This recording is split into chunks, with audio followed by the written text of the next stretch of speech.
Today, in the kitchen with Jelly, it is going to be a whole chicken in the Instant Pot. Fantastic recipe. You can use it for 100 things. Soup, like I am tonight. Chicken salad, most likely. Cooked one last night, and I roasted it under a broiler and made it just tear off the bone, and we ate it. It was fantastic. So, to get this started, I'll show you. It is a chicken from Ingles, actually, and it's a 5.2 pound chicken, and we're going to cook it with 1.5 cups of chicken broth.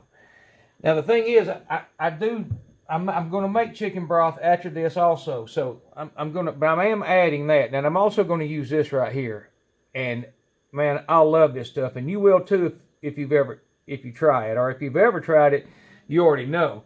I mean, it's like a secret in a lot of restaurants. A lot of restaurants use it. I used it as a secret for a while. I mean, we put it on everything. I put it on chicken, salmon, French fries, hamburgers, sometimes steaks. I mean, it's a fantastic, if you love me half as much as you're going to love this, that'll be great. I just want you to like me, like my videos, and you're going to love it. I'm telling you, it's a fantastic thing. We're going to use this today. It's a thing that shows you the temperature and the thickest part of the chicken is what we're going to go by. And I'm going to kind of cut to the chase right quick to make this as short as possible.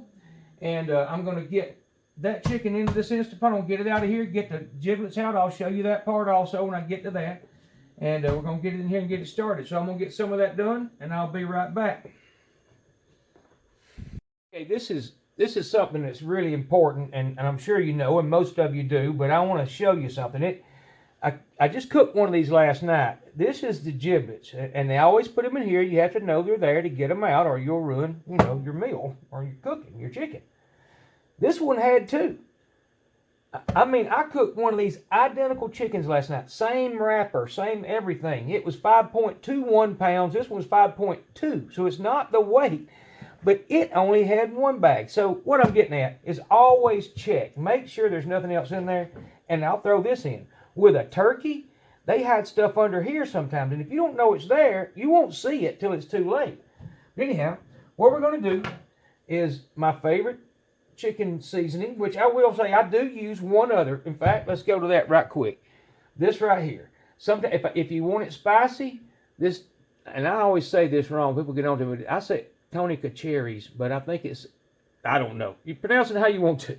The thing is, it's very, very good. And sometimes, the only thing is it adds some spice. Now, why I'm not adding spice is this right here. I'm going to make broth with what's left over of this chicken, because I'm going to recipe this weekend of soup. So now I need this type broth. I want it made from chicken, and this is the best way. So anyhow, what I'm getting at is if you add this, it's going to put flavor to your broth. So if you want a spicy chicken, just know your broth's going to be spicy if you're planning to use it. But if you use this right here, it is, it's going to add salt and there's other seasonings in there, obvious, but what I'm getting at is this makes a chicken fantastic. I use it when I'm grilling a chicken. I use it when I have a green egg, and I use it when I spatchcock a chicken and cook it on a green egg. This is my go-to seasoning, and it works just as well in here. And I just think a chicken needs seasoning when it's cooking. I put a little bit inside. You just about can't get too much. I'm sure you can. But my point is, cover the chicken up pretty good. And like if I were putting it on the grill, I would probably spray it with olive oil. And it'll help this stick. But it's not going to be a problem here. It's going to end up in the bottom of that pot. And it's going to be in my broth. And it's going to help. It's going to flavor the chicken to an extent. It's a little different than grilling. But you're going to know it's there. So what I'm getting at is this will make a fantastic chicken. That's my point. So really all we got to do now is put this chicken in this Instant Pot. By the way, I have the trivet in here. And I always cook a chicken on a trivet. I think it's the best way. I don't want it to sit in that liquid. I just don't. You may want to, but I don't do that. I have another video that I posted the other day of a 5-quart versus an 8-quart, and in that video I show setting a chicken in, and that this is an 8-quart pot. And I'm telling you, I'm a firm believer in a bigger Instant Pot, because you can use it for like this 5-pound chicken. It fits in here perfect. I'm gonna hold the camera over in a minute to show you.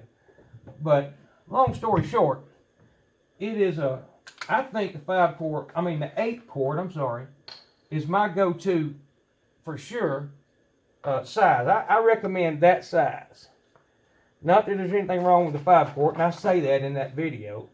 You know, you can cook smaller items. But anyhow, we're going to get off that and go to this. It is a cup and a half. All you do, simple as it sounds, and this is going to add to the chicken broth I'm talking about making, and I'm going to touch on it in just a minute. But this makes some fantastic broth, and when you add store-bought broth and you put your own chicken broth in it, I think it makes a lot, it adds to it, obviously. Anyhow, we're going to put a cup and a half, and that's what that was. And then we're pretty much done with this. I'm going to shake a little bit more of this on here, just because I can. Really about the only reason. And I set that chicken down just a little crooked, so I'm going to straighten it out. And now you can see what we're starting with. It is a chicken in a Instant Pot. But anyhow, I'm going to get the lid on. We are done preparing. I mean, it's that simple, people. This is a really fantastic, quick and easy meal. Manual, I go 22 minutes on 5 pounds. I say 4 minutes a pound, and then I add 10. There's a little, but I'm doing 22 minutes per pound. 22 minutes for a 5-pound chicken, and that was 5.2. So that's kind of why I added those 2 minutes. There's no reason not to. 4 minutes a pound. The book says 20 to 25 minutes on the whole chicken. So I'm going 22. I'm splitting that difference, if you want to say that. The last thing is make sure you lock your lid. Lock your sealing, the vent, in other words. Lock it to sealing. It's on. All we got to do now is wait on that to come up to pressure. And right now it is 9:13. So we'll see exactly how long it takes for that to come up. And as soon as that comes on, I'll turn the camera back on and we'll get an idea how long it takes to do this from beginning to end. So you'll have an idea. But anyhow, be right back. That took exactly, it's 9:26. That took 13 minutes. So if you add the 13 to the 22, we get 35 minutes. And we're going to do a 5-minute natural release. And then I'm going to release the rest of it manually. So we'll see what that all comes to by the time we get it on the plate. So anyhow, it was actually 13 minutes to come up to pressure with a cup and a half of liquid. Now I also say this sometimes, depending on how much liquid you put, the more liquid, the more time it takes to heat it and get it to steam and pressure. But anyhow, you get the idea. Be right back. Okay, the 22 minutes is counted down. So now all we're going to do is let this do a natural release, which is you do nothing. Let this count to 5 minutes. And then we'll release the rest of the steam and check the temperature on the chicken. Be right back. Okay, our 5 minutes of natural release has happened. So now, as always I say in all my videos, keep your hand to the side and release that steam. And we're just going to let that count down. Bleed down. All the pressure released. And when that red pin drops, I'll open that. So we're going to cut it off a minute because I don't know how long that'll take. And we'll have a timer running on the screen. Okay, just for the record, that is the red pin I was speaking of. It is a safety device that has to drop before it will allow you to open the lid. And it has I've looked at how it works. It's a brilliant design. And like I've said before, you've heard the horror stories from your grandmother's pressure cookers. That's not what this is. These have a lot more safety devices than the ones had, back in the day. They're electronic to begin with, so they're looking at it in a lot of different ways. They just have they're a lot safer than they were. I heard the horror stories too, and I was a little leery years ago. Now, to me, they're the greatest thing that's happened in years in the kitchen. But anyhow, so you can see that took about 2 minutes, and there it went. If you heard it, it just dropped. So all I'm going to do is stay back just a little bit to keep the steam from getting on the camera. But it's safe to open at this point, and we're going to see what a chicken looks like. And it looks like they always do. And I guarantee you, it is fantastic. It's the best way I can find, especially for just like I'm doing. I'm going to make chicken salad out of this. You know what's in this chicken. I mean, it's not like a rotisserie you go buy. A lot of people do that with rotisserie chickens. Well, this is as good a way as you're going to get. And you just took, what did we say a while ago? Heck, I have to remember all the numbers. 22 and 13 was 35, and now 8. So we're at 43 minutes. So under 45 minutes. And all I'm going to do is set this out and put it on here and cut it up. And chop it up and put it in a bowl. And then make chicken salad. And you could also, like I did last night, put it on a broiler pan. Where is it? It's right here. I put it on this pan right here last night. And I did use this. But I mean, it's simple to do. And then set it under a broiler and let it brown a little bit. But you know something? You don't even have to do that. You can eat it just like this. So, I mean, but that does make it a little prettier. But that's it. That's all it does. All right, what we're going to do, I forgot. I didn't forget. I like to forget. We're going to see what temperature the chicken's at. And we're going to go in the thickest part of the thigh. Let me get where I can see all our temperatures. And let's see. I assure you, it is plenty hot. There's 180, 190. I mean, this chicken is safe to eat. I'll stab it in a couple more places. It is plenty cooked. Where's 190? That's in the side of the... I just hit the Fahrenheit. But that is in the side of the breast, in the center of the breast, down near the bone. I mean, you want to look anywhere on the chicken you want to.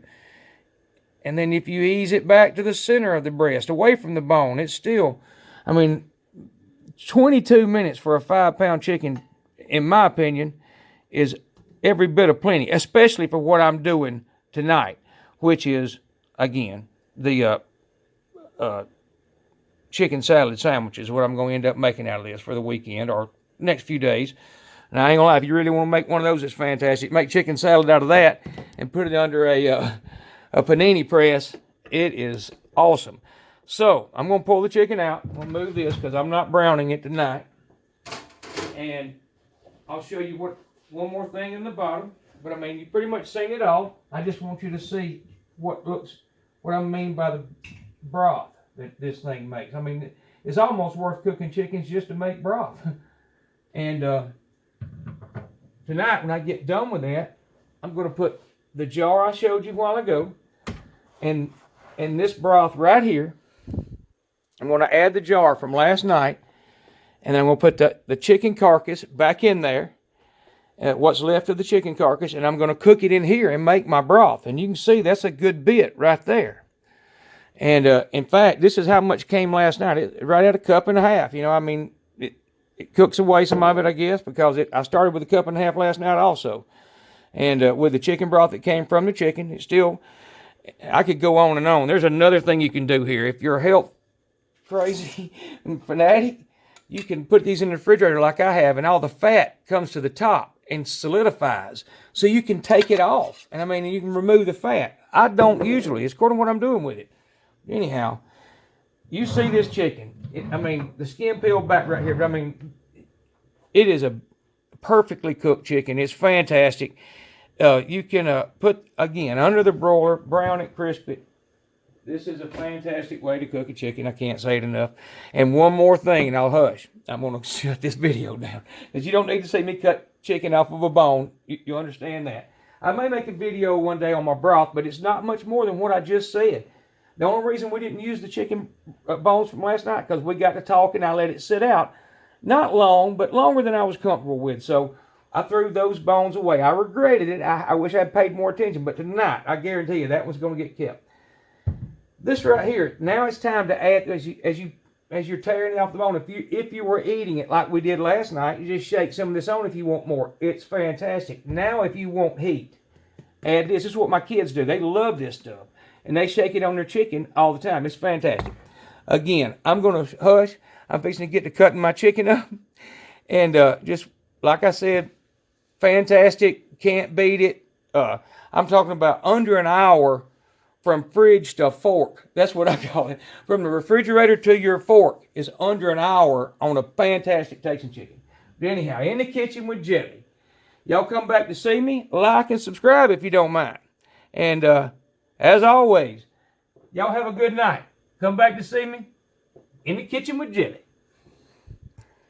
Right quick, just to finalize this video. There's what I got tonight. I can't explain it. I don't really know what took place, but I got a lot more. Now, last night I may have wasted a little because we moved it around. It was moved in and out of the pot 2 or 3 times. So long story short, maybe I wasted a little bit, but so I got about, I don't know what that is. That's probably about a little over 2 cups, maybe 2.5. I hadn't, but anyhow, you see what it is. And that is the broth that's going to make the ultimate broth to make soup. You can do a lot of stuff with it. Everything from rice to risotto to many things. But anyhow, in the kitchen with Jelly. Have a good night. I'm going this time, really.